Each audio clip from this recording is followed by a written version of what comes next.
चंद्र सखी भज बाल कृष्ण छवि, चंद्र सखी भज बाल कृष्ण छवि, चंद्र सखी भज बाल कृष्ण ओ छवि, चंद्र सखी भज बाल कृष्ण छवि, चंद्र सखी भज बाल कृष्ण छवि, चंद्र सखी भज बाल कृष्ण छवि। जीवो तेरो लाल नानक होले छोटा जीव, चिरजीव तेरो लाल नानक झूले झोटा दीजो, जो कन्हैया झूले पाल नानक होले छोटा दीजो, जो कन्हैया झूले पाल नानक होले छोटा दीजो, कन्हैया झूले पाल नानक होले छोटा दीजो, कन्हैया झूले पाल नानक होले छोटा दीजो, होने के होले छोटा दीजो। इस प्रकार से भगवान को खूब झुला करके जब गोप ग्वालिनियों ने ले जा करके छकड़े के नीचे भगवान को सुला दिया। भगवान जैसे सो रहे थे, नाटक करके भगवान सो रहे थे, इतने में सक्टासुर मामा आए। सक्टासुर मामा ने जैसे अपना प्रभाव डालना चाहा, भगवान ने एक लात का प्रहार किया। सक्टासुर ऊपर रथ छकड़े के साथ में ऊपर उड़े और नीचे धड़ाम से गिरे। गोविंदाय नमो नमः। ये सक्टासुर कौन था भैया? हिरण्याक्ष का पुत्र उत्कच था। लोमस महाराज श्री ने श्राप दिया था, जिसके कारण से राक्षस हो गया। आज सक्टासुर का भगवान ने उद्धार किया। आज मामा ने भेजे तृणावर्त। तृणावर्त जैसे मामा के भेजने से आया हो, भगवान ने देख लिया इधर मैया दूध पान करा रही थी, दुग्ध पान करा रही थी। भगवान ने देखा और भगवान भारी होने लगे। मैया ने सोचा लालो दूध पी रहा है, भारी कैसे हो रहा है? फिर मैया ऐसे आंचल उठाकर देखे, फिर ढक ले। भगवान बहुत भारी जब होने लगे तो मैया ने लाला को उठा करके नीचे जमीन पर रख दियो और स्वयं मैया अंदर चली गई। जैसे मैया अंदर गई वैसे तृणावर्त महाराज आए और तृणावर्त मामा ने दिव्य बवंडर के बना करके भगवान को आकाश में उड़कर मारना चाहा। पहले तो भगवान ने दामा गली, श्री दामा गली, मधुमंगल गली, रंगीली गली, छबीली गली, सारी गलियों को भगवान ने देख लिया कि भगवान को माखन लीला करनी है, सब गलियों में भगवान को जाना है। भगवान ने सोचा इससे अच्छा विमान कब भेजेंगे मामा जी, आज विमान मिला है तो घूम करके दर्शन कर लूं, देख लूं। भगवान ने देखा और फिर भगवान अपना भार बढ़ाने लगे। तृणावर्त ने सोचा लगता है मैंने नंद बाबा के आंगन से कोई पत्थर तो उठाकर नहीं ले आया। भगवान ने सोचा कि दुनिया पत्थर में हमारा दर्शन करती है और ये मुझ में पत्थर का दर्शन कर रहा है, इसलिए पत्थर पर गिरा कर इसे मारूंगा। आज भगवान ने अपना वजन बढ़ाया। तृणावर्त महाराज पत्थर पर गिरे और गोविंदाय नमो नमः। बोले कौन था भैया? बोले भैया ये पांड्य देश का प्रभावशाली राजा सहस्त्राक्ष था। ये सहस्त्राक्ष राजा था। इसने दुर्वासा महाराज जी का अपमान किया। दुर्वासा महाराज जी ने श्राप दे दिया, जा राक्षस बन जा। आज भगवान की कृपा से इसका भी उद्धार हुआ। आज गर्गाचार्य महाराज जी पधारे। जब गोकुल में गर्गाचार्य महाराज जी पधारे, सुखदेव जी कहते हैं परीक्षित, गर्गा पुरोहितो राजन यदूनाम सुमहातपा ब्रजम जगामनन्दस्य वसुदेव प्रचोदितः।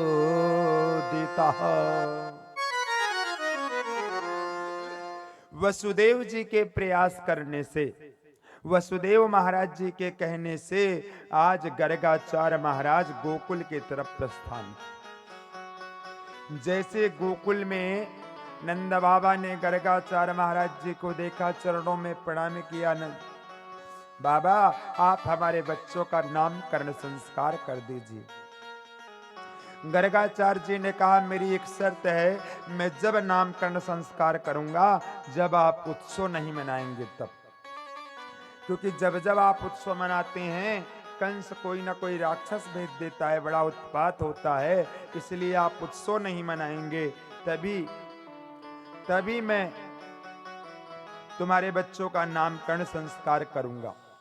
नंद बाबा तैयार हो गए, आज गौशाला में जाकर बैठ गए गर्गाचार्य महाराज। आज यशोदा मैया ने अपने लाला को रोहिणी को दे दिया, रोहिणी ने अपने लाला को यशोदा मैया को दे दिया। परीक्षा करने के लिए जैसे नंद बाबा और यशोदा मैया रोहिणी जी आई गर्गाचार्य महाराज जी के पास, गर्गाचार्य तुरंत पहचान लिया। रोहिणी के गोद में जो बच्चा था उसे देखकर कुछ नहीं बोले, लेकिन यशोदा मैया के गोद में जो बच्चा था उसे देख करके तुरंत बोल पड़े, क्या? बलम ददाति सा बलरामा भवति। इसके समान कोई दूसरा बलवान नहीं होगा, ये पराक्रमी बलवान बालक होगा, इसलिए इसका नाम है बलराम। अब जब भगवान श्री कृष्ण की तरफ देखा तो समाधि लग गई। आज समाधि जब लग गई तो गर्गाचार्य महाराज जी की समाधि लगी। नंद बाबा ने हिलाया, लगता है बाबा यहीं चले गए, बस चल बसे का। हिलाया तेज से, आज जब तेज से हिलाया तो समाधि खुली गर्गाचार्य महाराज जी की। नाम रखा क्या? आकर्षित कृष्णा। जो आकर्षण कर ले, जो अपनी तरफ खींच ले, उसी का नाम कृष्ण है। आकर्षित इत कृष्णा, जो अपनी तरफ खींच लेता है, अपनी तरफ आकर्षण कर लेता है, उसी का नाम कृष्ण है। इस प्रकार से कृष्ण और बलराम दो नाम रखा। किसने रखा? गर्गाचार्य महाराज। बहूनि संति नामानि, हे बाबा, रूपाणि चाश्वतस्य ते, गुणकर्मानुरूपाणि तन्यहं वेदनो जनः। बाबा, तेरे बालक के कई नाम होंगे।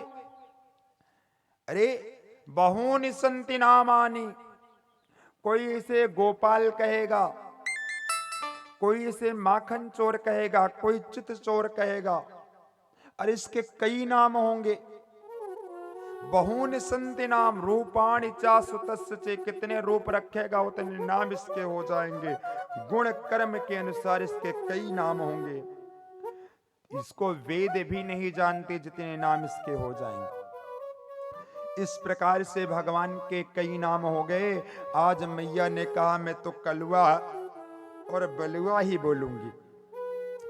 इस प्रकार से भगवान का नामकरण संस्कार हुआ। परमात्मा थोड़े बड़े हुए, घुटमन घुटमन भगवान चलने लगे। आज थोड़े और बड़े हुए भगवान। एक दिन भगवान जब थोड़े बड़े हो गए तो भगवान ने अपने ग्वाल बाल सखाओं को इकट्ठा किया। श्रीदामा से कहा, श्रीदामा तू इधर आ, तू 1.5 हड्डी का क्यों हो रहा भाई? श्रीदामा ने कहा, मैं 1.5 हड्डी का इसलिए हो रहा हूं क्योंकि मेरी मैया मुझे माखन नहीं देती। भगवान ने कहा, ये बात गलत है। अगर घर में माखन मिश्री हो रही है तो बच्चों को छूट होनी चाहिए, बच्चे खूब खाए पी। अरे पहले हमारे सबके गांव में खूब ऊख होती थी। ऊख मतलब ईख खूब होती थी। हम लोग खूब गुड़ खाते, खूब गन्ने चूते। हाँ जी कि ना जी? अब जब होते नहीं तो कौन? तो जब घर में वस्तु है तो उसको बच्चों को रोक टोक नहीं लगाना चाहिए, बच्चों को खूब खिलाना चाहिए। जब बच्चे जवान हो जाएंगे तो बच्चे वैसे ही नहीं खा पाएंगे, और बुढ़ापा आ जाएगा तो उनका हाजमा ही काम नहीं करेगा तो खाएंगे क्या? बचपना उनके खाने के लिए खूब खिलाओ, जितना खा सके बच्चे उतना खाएं। आज भगवान ने कहा यह काम गलत है, इसको बंद करना चाहिए। भगवान ने कहा अगर माँ बाप नहीं देते तुम जबरदस्ती ले लो, तुम्हारा हक है। कैसे जबरदस्ती? चुप्पे से ले लो। अच्छा, दाई के मुंह को चोरी करना सिखाए हो गए हो। भगवान ने कहा खाने पीने की वस्तु चोरी ना कहलावे। जाओ अपने अपने घर में चोरी करके आज खाओ। सब गए, आज भगवान भी चोरी करने के लिए गए अपने ही घर में। जब भगवान गए, मटकी के ऊपर मटकी, मटकी के ऊपर मटकी, और भगवान जैसे मटकी के ऊपर मटकी थी, भगवान एक से ऊपर एक, एक के ऊपर एक, दीवाल के सहारे भगवान चढ़ गए। मटकी जैसे हाथ लगाया, मटकी गिरी पट। मैया ने कहा बिल बिल। दोपहर का समय, मैया ने समझे बिल्ली आ गई। इतने में दोबारा फिर हाथ लगाया, फिर एक मटकी गिरी, फिर मैया चिल्लाई। तीसरे पर फिर हाथ लगाया, मटकी गिरी, मैया दौड़ के आई। मैया ने कहा लाला क्या कर रहा हो? भगवान ने कहा देख मैया, मैं इसमें चींटी बड़ी चढ़ गई थी, चींटियों को हटा रहा हूं। तो तेरे मुख में मक्खन कैसे लगी हो लाला? भगवान ने कहा देख मैया, शीशा दे, इसको दे। ये जो लाला शीशे में नजर आ रहा है, मैंने इससे कहो मैं तो को माखन खिलाऊंगा। इसने नहीं माना, और जब इसने नहीं माना, देख इसके मुख में मक्खन लगा नहीं लगा? हाँ, तो इसके मुख में लगा, उसी तरह से मेरे मुख में भी लग गए। मैया ने कहा दाई के झूठ मत बोल, सही सही बता, तू माखन चुरा रहे हो ना?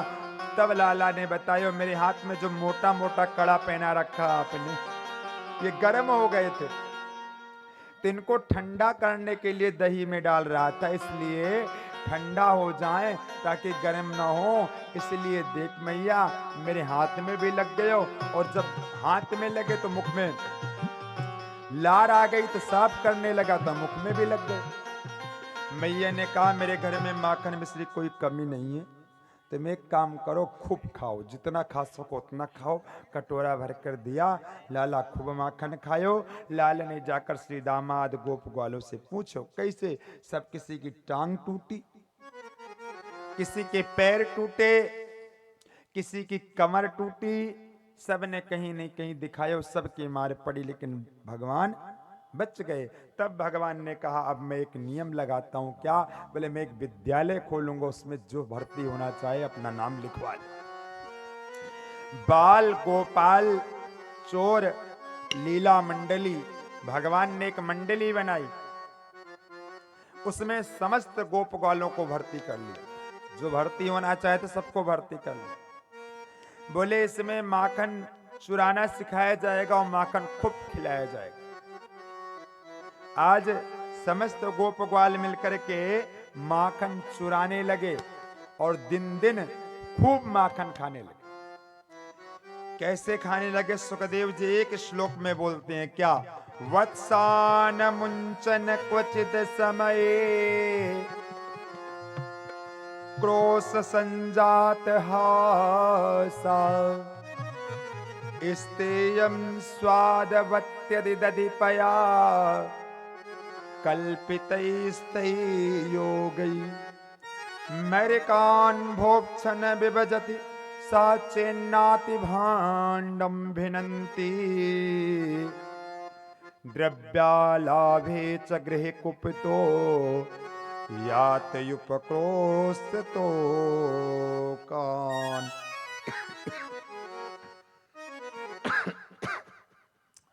जब भगवान नित्य प्रति लीला करके माखन चुराने लगे तो गोपिकाएं शिकायत करने के लिए आई। गोपिकाओं ने माता से कहा मैया त्रिलाला रोज चोरी करे। तो मैया ने कहा लाला मेरा छोटा सा है, इसको डांट दिया करो। बोले सुन मैया, मैं डांट करके देख ली।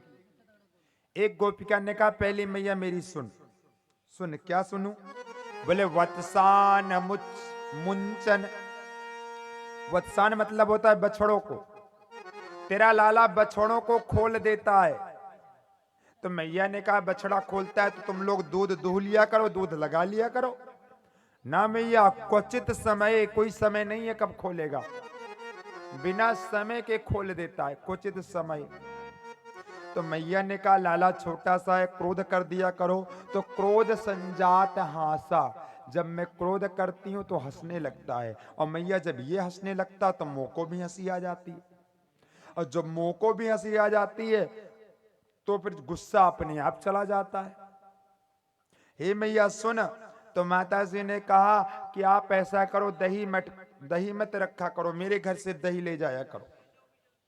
एक गोपिका ने कहा दही की कमी मेरे पास थोड़ी है, मैं दही माखन की मेरे कमी नहीं है।